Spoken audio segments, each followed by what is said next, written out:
Where are you at the moment? I'm in New York. I'm at the A24 offices in Midtown. Okay. Yeah, and That's how I want to visit New York one have you day. not been?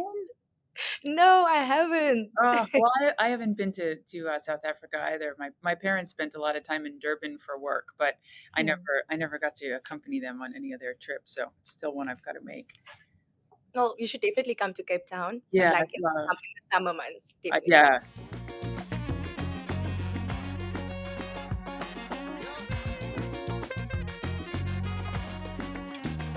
Tell me, do you really know who you are? Because if you don't, you won't get that far. Everybody wants to be a superstar. Tell me, do you really know who you are? Yeah,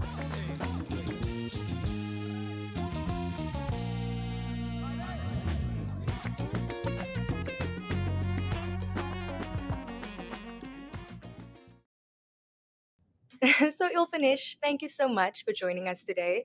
You are obviously very beautiful, but I also had a whole team of people working on my hair and makeup and oh, wardrobe. come on now, Yeah, don't I be so didn't do so. humble. But I think more importantly, you're also an incredible actress, and thank you so much for taking time out of your day to come onto how it all began. Happy to be here. So, of course, it's been well documented that, you grew up in Harlem and you attended both the Harlem School of the Arts as well as LaGuardia High School. So, was still film and television always something that you kind of felt like was your calling, or did that kind of develop over time?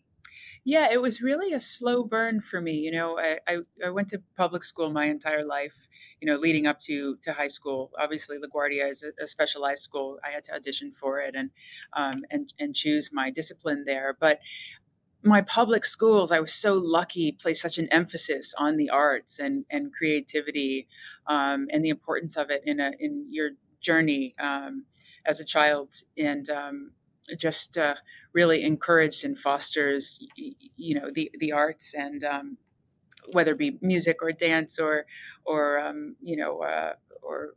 painting or sculpture. So that was always kind of available to me as a child. From kindergarten on, I remember doing musicals. But I didn't grow up in a household where we watched tons of film.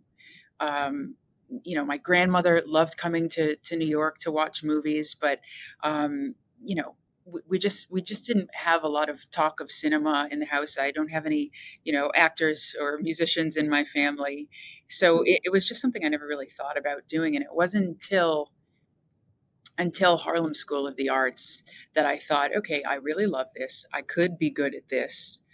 Maybe this is something that I could turn into a career. But I was 12 or 13 years old, so LaGuardia, high school age, probably junior year was when I really decided that I wanted to follow this path. But I didn't know, like so many of my colleagues from an early age, that this is. I didn't dream of being on, you know, on. So, what was your dream like growing up? Like, what did you think, before you got into the arts? What were you leaning It's towards? so I think about it now, and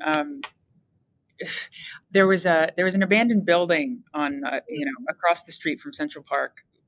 This It was like not a building; it was really like a castle. And my Mm. best friend and I used to pass that building all the time, and our dream was to renovate and refurbish it and turn it into a school for homeless children. Oh, That wow. was the dream. And then I think somewhere along the way, um, watching my parents work in the nonprofit world, I realized what a labor that would be. So Mm. shifted my sights onto something easier, show business, right? So, Easier. but I laugh because my parents, people ask whether or not they encouraged my journey as an artist and my desire to take on this career. And I think after nonprofit work, like there's no harder, challenging, but no more difficult work than the Mhm. nonprofit sector. So they were like, "Yeah, you want to be an actor? Go for it." Like they were just Mhm. happy that I didn't want to follow in their footsteps in the nonprofit world, which tells you how difficult it is to be in that. And touching on that as well, Ilfenesh, your father, he was obviously the founder of the African Services Committee, and your mom, she was the co-director. She served for several years. So, how would you say this? Several 40 years, Oh my goodness! 4 decades. Yeah, yeah.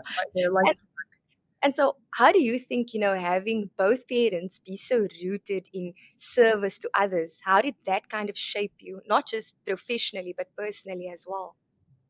I think it just informed kind of like how to move through the world, treating everybody as equal and with grace.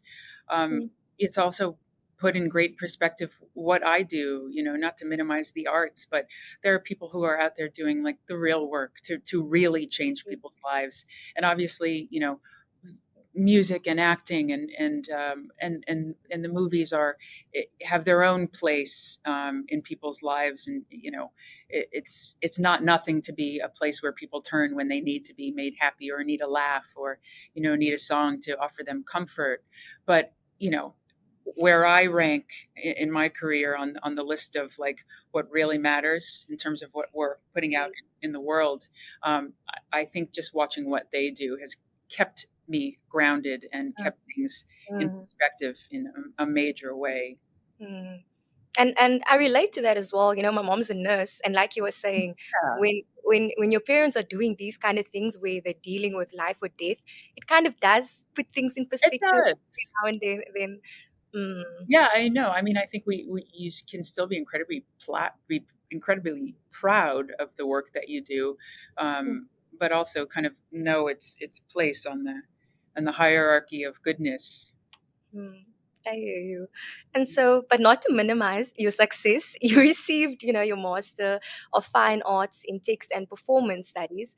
And, in 2010, you booked your first acting role. And I think, some people might go, okay, cool. So she graduated and then she got it all. But as a young actress myself, I know that it's not that easy and things don't just go like that. You know what I mean? No, it was a long and winding road. I graduated LaGuardia for high school and majored in theater there, and then went on to college. I did a minor in theater. I didn't want to go the conservatory route Mm, um, for fear of losing the love for the craft. So many people who yeah. go conservatory, and not to talk smack about that, but really kind of lose their joy because you're Hmm. dealing with a Hmm. program that makes you fearful that you're going to get cut after your second year of school or whatever it is. And then went to King's College Rada and came back to New York City with my master's degree, and kind of just kicked around for, oh my God, for what seems like years. I didn't have professional representation. I was going on Backstage and Craigslist to see if I could find my own work, um, Mm, and realized after a while that you really need help. You yeah. need a support team. You need people who believe in you and who are working for you and whose job it is, honestly, to at least bring you the audition. Mm, So I I went to this industry night. I don't know if you are familiar with these, but we had this resource here called the Actors Green Room, right? You basically okay. pay $150 um, to get in front of a room of like 10 agents, right? And you prepare a scene and you hope that one of the agents likes you and calls you into their office. And, I was very skeptical. I thought this was a, Yeah, yeah. I'm going to pay you my money. And then it's like paying for modeling school, right? I hear you. You're a supermodel. We'll Mm, teach you how to catwalk. Like, I hear you.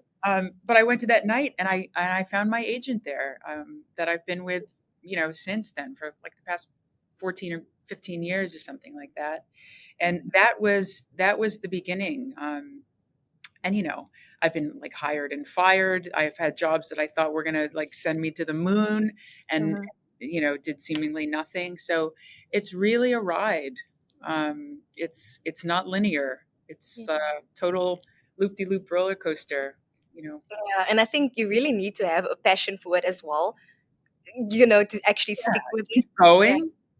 Of yeah. course, of course. Otherwise, it would be. I mean, it'd be so hard with every rejection or every false start. You think, maybe this is never going to happen, and I'm delusional. But Mhm. it's passion and also just real determination, right? So what keeps you going? I mean, I myself, there's been auditions where you're like, oh, surely I got this one. I felt good. And then, oh, it's crickets. So how do you I don't know, know like, about you. oh, The jobs that I think like I maybe mhm, audition on are the ones that I never get. yeah, I yeah. never hear. But I think it's important to know that just because you don't get the job, right? Like Mhm, walking out of an audition room feeling good is mhm, basically all you can ask for, mhm.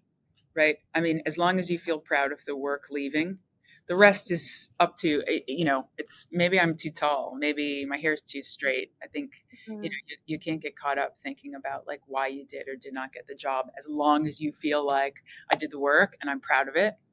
And I maybe I made a fan. because in a previous interview of yours, you actually mentioned the height thing, right? And that was something I actually never thought about. About And that's oh, why, hiking, yeah. yeah, Oh, you that's know, wonderful. Are you a tall woman? no, I'm not. That's what I'm saying. Right. Like, I never actually thought about it. You know what I mean? It's limiting.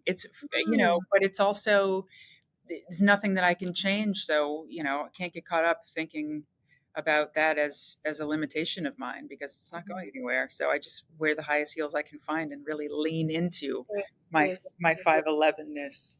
yes, yes. And I mean, that's why you get to play alongside, actors like The Rock, at least. Yeah, exactly. I know. I think like who but me? I was literally physically made for this role. Mhm.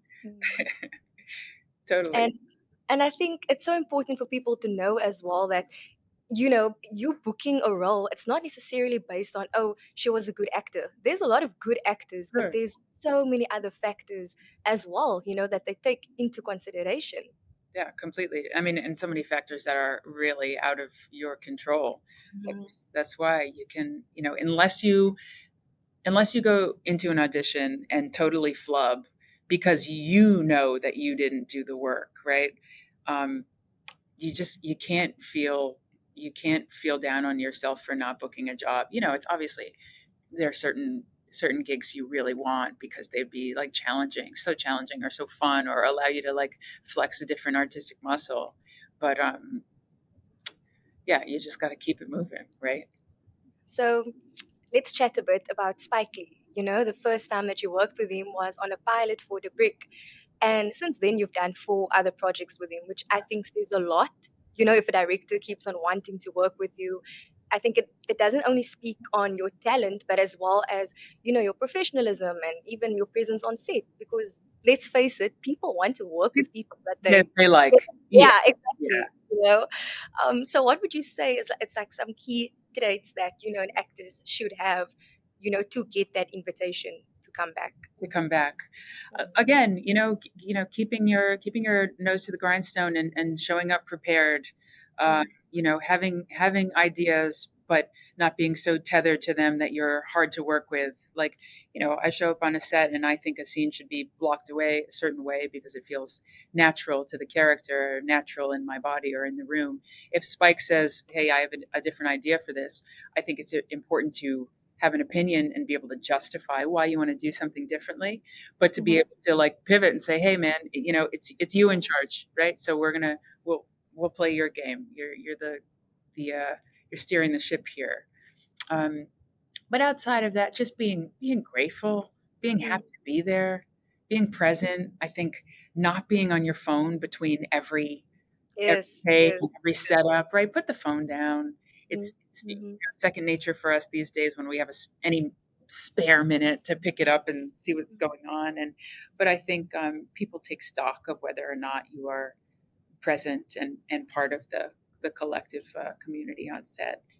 Uh, mhm, yeah, and then you can be all that, but sometimes maybe you just don't like hit it off with someone. I'm really lucky that Spike and I just we really hit it off, and mhm. have become wonderful friends. And that's just, that's not me doing anything right. That's just having to luck out on our personalities connecting. I get So, you. I yeah, get you. And you said it also, about not wanting to be labeled as hard to work with. And I think this is not just for actresses, but just women in general.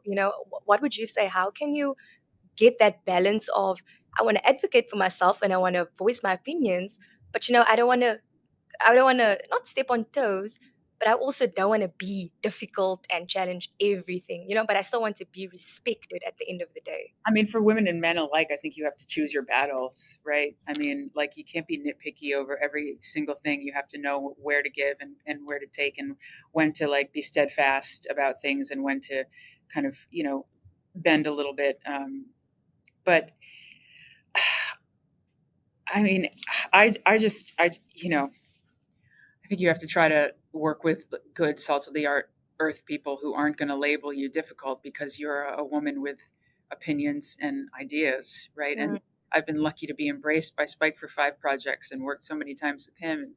And, there's never any air of that stuff. So I don't feel like I have to, kind of change my behavior on the sets that I work on in order not to be labeled difficult.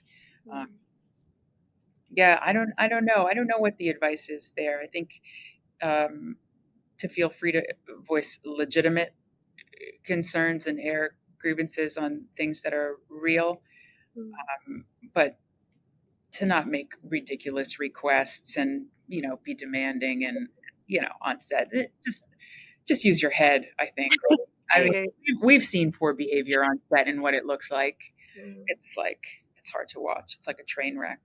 yeah. So this is now my favorite part where I want to talk about Godfather of Harlem, of course. It's Oh, a phenomenal series. awesome. And your character, Mamie Johnson, she embodied class, strength, warmth. What was it like bringing her to life?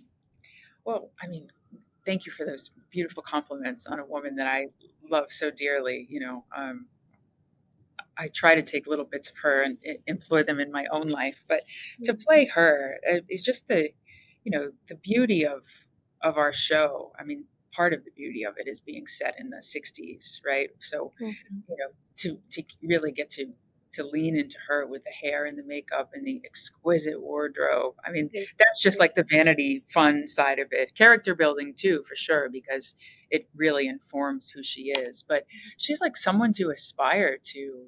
mm, She's warm, but she's strong. She's got morals and principles. She looks out for people far beyond just herself. In her latest season, she's really pushing for the advancement of Black artists, from Harlem to the world. She's just like a stellar woman. And I think she's not unlike Pam King, the mm. character in Highest to Lowest. And so much so that Spike, before we started shooting, said, look, first he said, you can't play the wife again after this, right? Great advice from a Mm, legendary director. Like, don't pigeonhole yourself. This is over. mm, Um, mm, and he also said, you gotta make Pam a different woman than Mamie Johnson. Like, do you know how you're gonna do that? And I'm like, yeah, like on the mm. surface they're so similar, but little things you try to tweak to create a new and distinct voice. Okay. And of course, you worked with two of the greatest actors of our time, Mr. Forest Whitaker as well. So what was that like? Obviously, Mamie had moments where she kind of had to speak like truth to power, and you playing alongside him, So what was that like? I mean, just working with Forrest. People ask me if I was nervous working with Denzel, and the answer is like no, no, not really. Like I've gotten to a certain point where I feel like I deserve to be here, and like I Of felt course, of lucky and course. like you're nervous in the sense of wanting to perform, right, and Mm. wanting to like do your best work opposite someone like Denzel. But I was nervous meeting Forrest, right?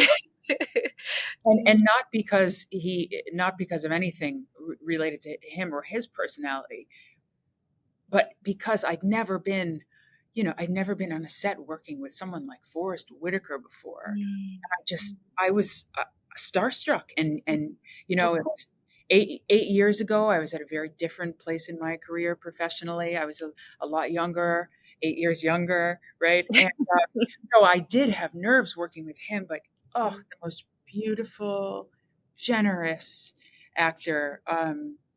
Nerves dissipate so quickly when you're made comfortable on set, and he really created this environment that was so conducive to creative freedom, and joy and exploration of character. mm. He's just a delight to work with. And it's so nice working with somebody that also gives. That's why you said, generous, because I can imagine, Yeah. because that gives you so much to play with. And this coming Friday, of course, we have Highest to Lowest, which I saw the trailer, loved the trailer. So much energy in that trailer, right? Yes. And like it didn't give too much away, because nowadays if you watch a trailer, it's You've like, seen okay, the movie. exactly. And how did this particular project come about? Let's see. Gosh, I think Spike, how did this happen? Spike knew, obviously, he knows that I'm on Godfather, but he didn't know whether or not we were getting another season or when we started. So I got like a text or an email saying, like, when do you go back to Godfather? Are you getting another season? Like, and I was like, why are you asking? It's basically Yeah. like at checking to see my availability. So I had some Mhm, idea that there was something going on. And then mhm. I see this, this deadline announcement that he's doing this reinterpretation of, Kurosawa's High and Low. And I'm like, oh my God, please let this be why he was asking. So I hadn't seen the movie before. So I rented, obviously, to see who I could be playing in this, Yes, right? yes, I yes, need yes. to know. Of course, of course. There's one female role in the movie. It's the wife.